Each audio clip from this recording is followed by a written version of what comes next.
Assalamualaikum warahmatullahi wabarakatuh. Bismillahirrahmanirrahim. Alhamdulillahirrabbilalamin. Assalatu wassalamu ala asyrafil anbiya'i wa imamil mursalin Sayyidina wa maulana Muhammadin wa ala alihi wa sahbihi ajma'in.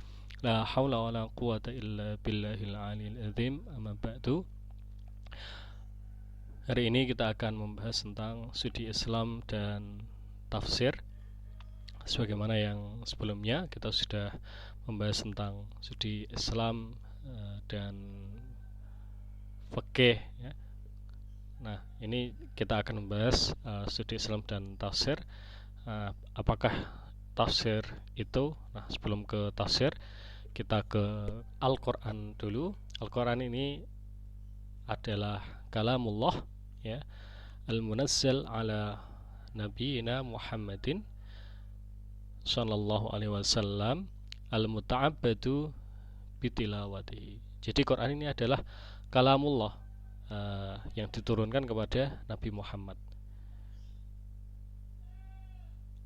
Al-muta'abbadu yang dianggap beribadah ketika membaca Al-Quran. Maka kalamullah yang itu masuk dalam hadis qudsi. Nah, ini nanti bukan berarti Quran. Karena apa? Karena itu tidak dianggap beribadah ketika membaca hadis qudsi. Ya, secara umum memang dianggap beribadah, tetapi ibadahnya ibadah beramal baik. Tetapi kalau Al-Quran itu, membaca Al-Quran sendiri itu adalah suatu ibadah. Kemudian niat yang baik itu adalah ibadah yang lain. Oleh karena itu Quran ini terbatas, bagaimana kita ketahui, dimulai dengan surat Al-Fatihah dan diakhiri dengan surat An-Nas. Nah, kemudian untuk mengetahui makna atau untuk memahami apa yang ada di dalam Al-Quran, kita membutuhkan yang namanya tafsir.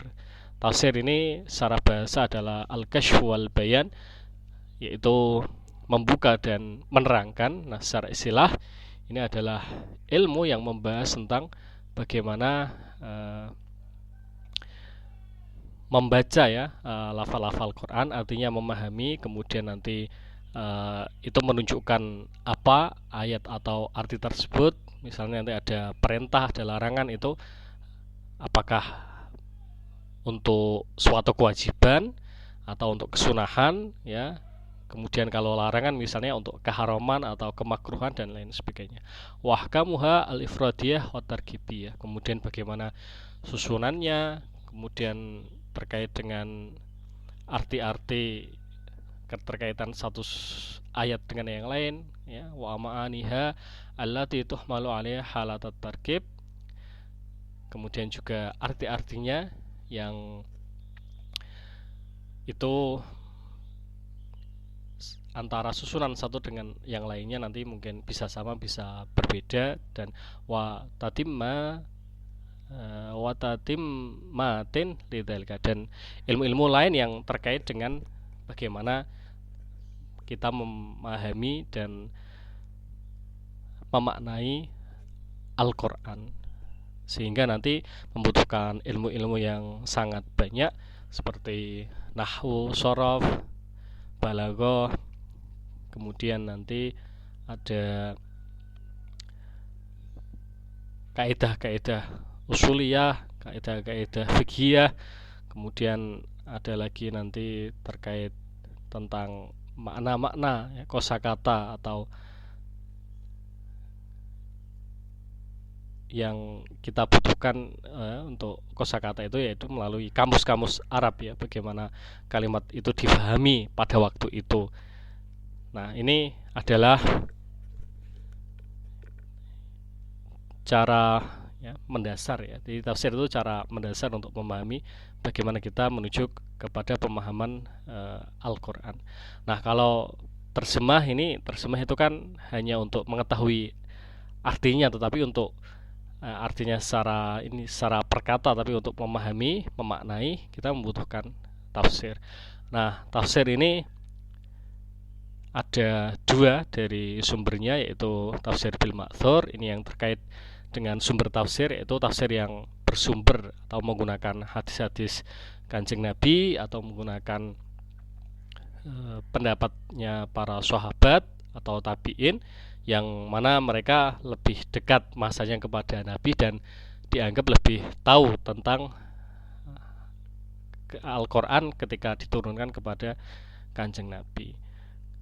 Nah, untuk tafsir bil ma'thur ini nanti menggunakan berbagai riwayat, dapat kita temui misalnya di tafsir At-Tabari, kemudian tafsir Ad-Durrul Manthur, fit tafsir bil ma'thur, dan kitab-kitab lain ya, yang itu nanti isinya adalah riwayat-riwayat yang menjelaskan tentang ayat Al-Quran.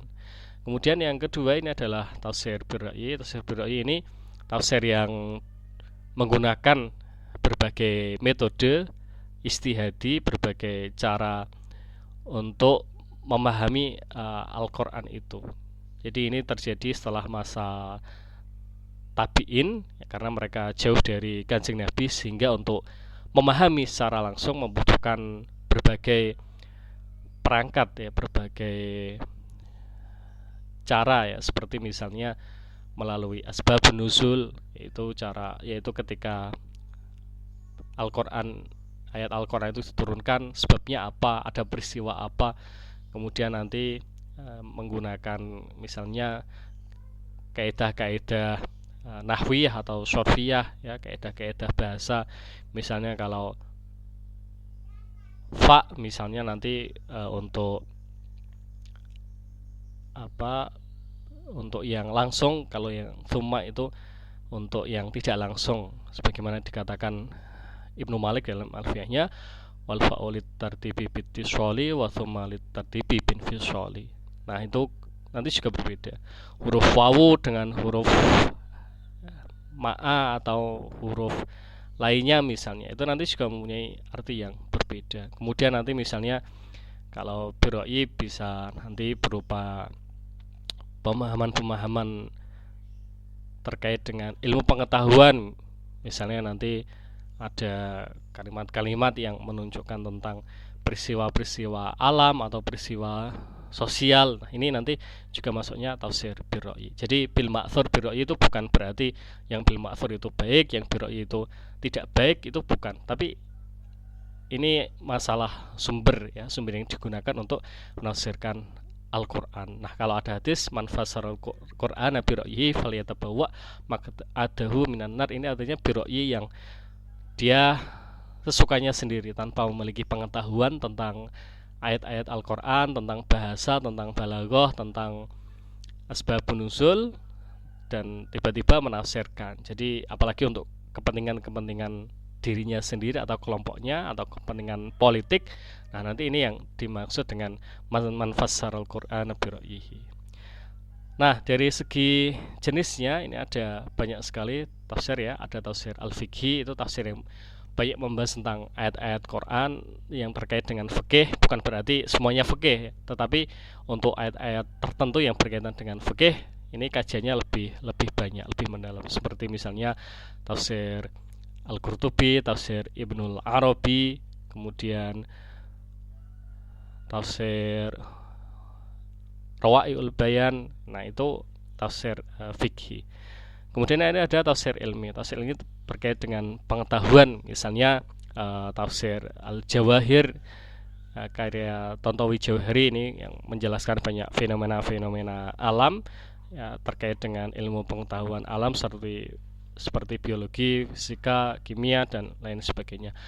Ada lagi yang tafsir-tafsir yang berkaitan dengan sosial, misalnya tafsir Ar-Razi, Mafatihul Ghaib, ini terkait dengan berbagai macam ilmu pengetahuan sosial seperti filsafat, kemudian sejarah, kemudian perdebatan atau sejarah pengetahuan, dan lain sebagainya. Kemudian ada tafsir Sufi, ini tafsir yang isinya menjelaskan tentang isyarat-isyarat ya, atau bisa disebut dengan tafsir isyari, tafsir-tafsir yang menjelaskan makna terdalam dari Al-Quran. Bukan berarti tidak menjelaskan ayat Al-Quran ya secara bahasa maupun secara istilah ataupun secara lahiriah. Nah, tetapi tafsir sufi menggunakan tafsir-tafsir lahiriah, itu tafsir-tafsir yang menjelaskan tentang makna Quran ya secara lahiriah, kemudian nanti baru dibawa ke isyarat-isyarat itu, ke makna-makna isyari. Nah, itu. Jadi tidak tiba-tiba langsung ke tafsir isyari, itu tidak, tetapi melewati beberapa proses ya sebagaimana tafsir pada umumnya. Sehingga kalau ada tafsir sufi nanti yang itu tiba-tiba menjelaskan tentang isyarat Al-Quran lepas dari tafsir-tafsir lainnya, nah nanti ini yang dipermasalahkan.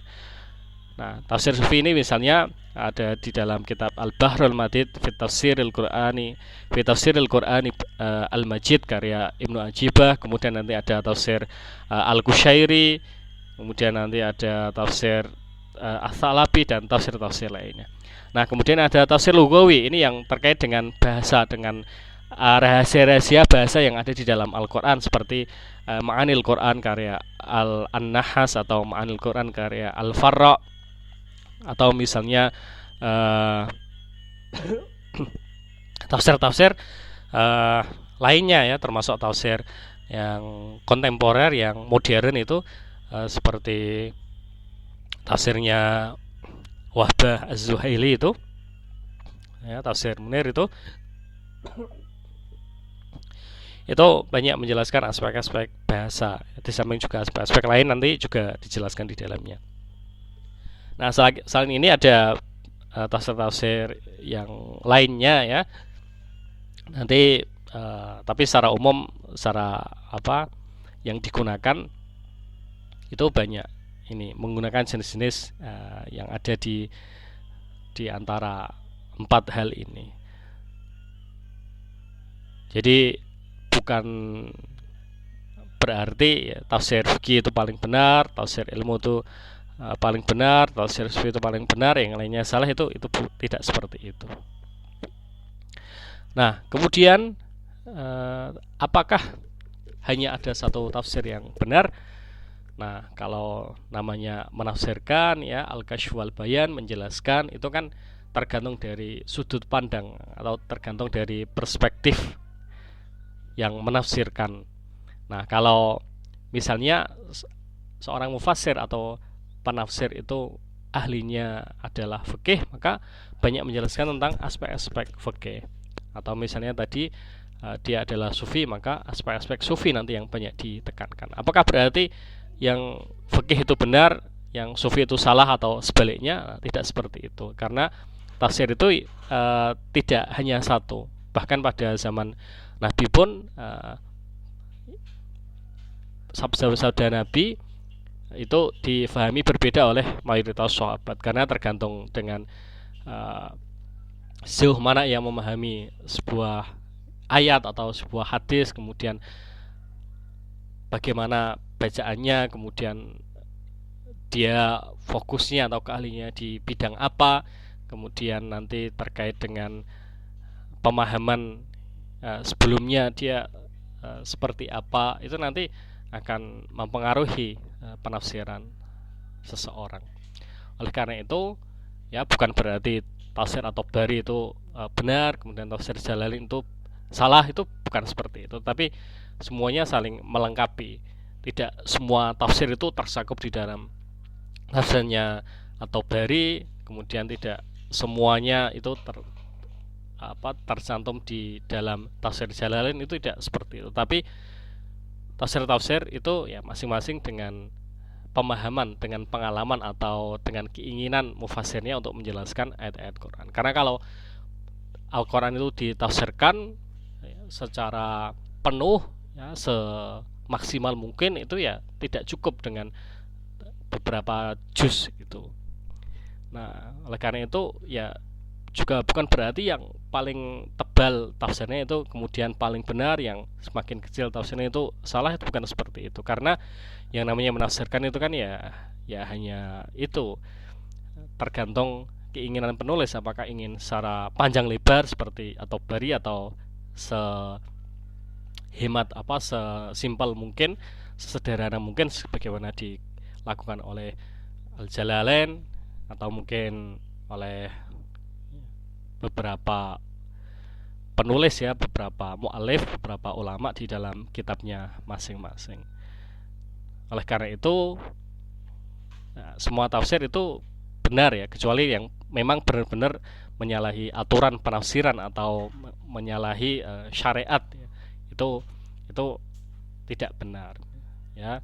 Misalnya nanti menafsirkan alhamdulillahirabbil alamin ya, bahwa Allah ini adalah semua ya, tidak hanya Allah tetapi alam ini adalah Allah. Nah, itu jelas-jelas salah. Kemudian tafsir apa yang paling benar? Nah, tidak ada tafsir yang paling benar ya, karena tafsir itu ya tadi tergantung keinginan masing-masing mufassir, kemudian sejauh mana dia ingin menafsirkan atau memahami. Nah, kemudian nanti bagaimana ya pendapat para ulama yang lain tentang tafsir tersebut. Memang semakin dekat penafsiran itu dengan Nabi itu memang semakin benar. Tetapi untuk konteks zaman Nabi, tetapi tentunya pemahaman itu berkembang ya. Apalagi para sahabat juga mempunyai penafsiran yang berbeda-beda, sehingga nanti ya tafsir yang paling benar itu ya tafsir yang digunakan oleh Nabi itu satu-satunya yang paling benar. Nah, untuk perbedaan penafsiran itu sudah wajar ya, karena masing-masing mempunyai perspektif atau sudut pandang yang berbeda.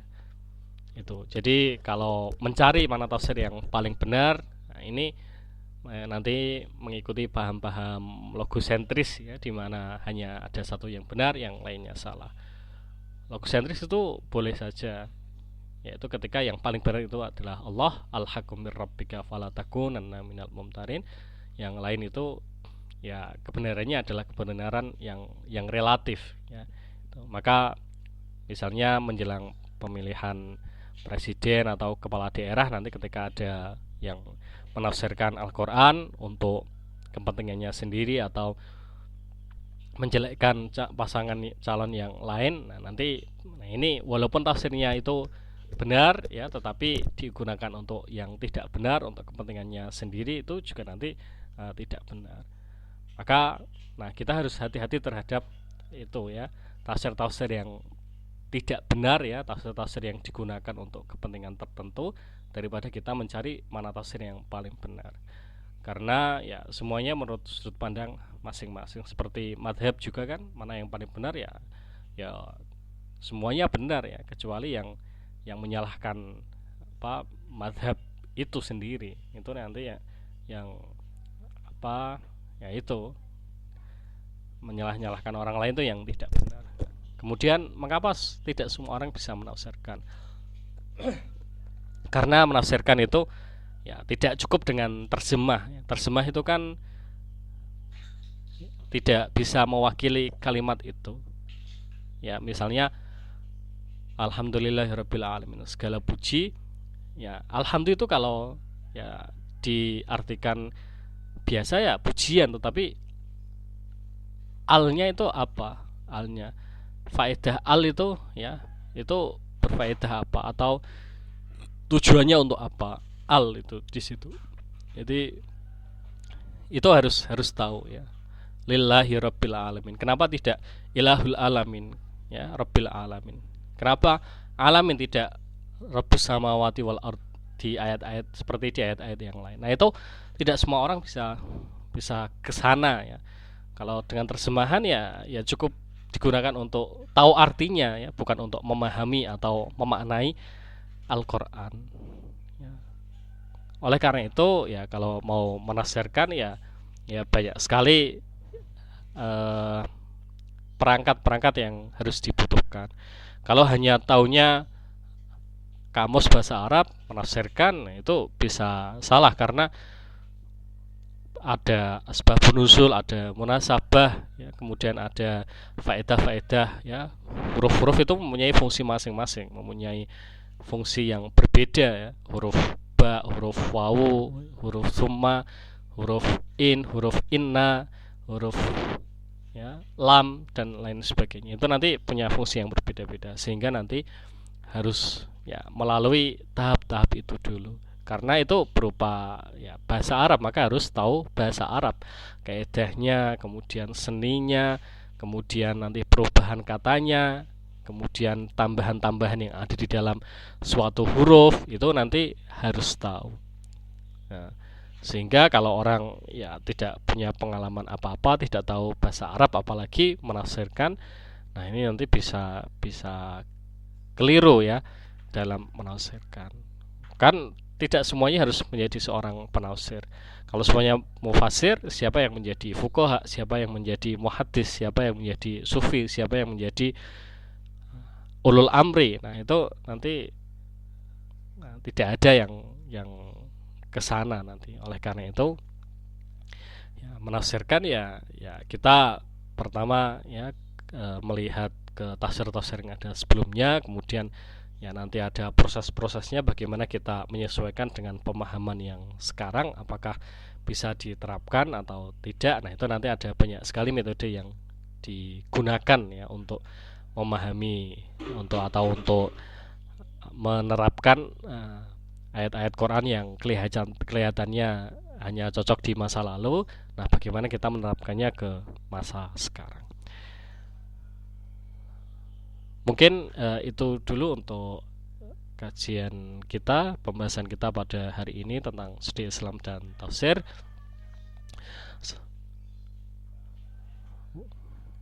Wa'alaikum, wassalamualaikum warahmatullahi wabarakatuh.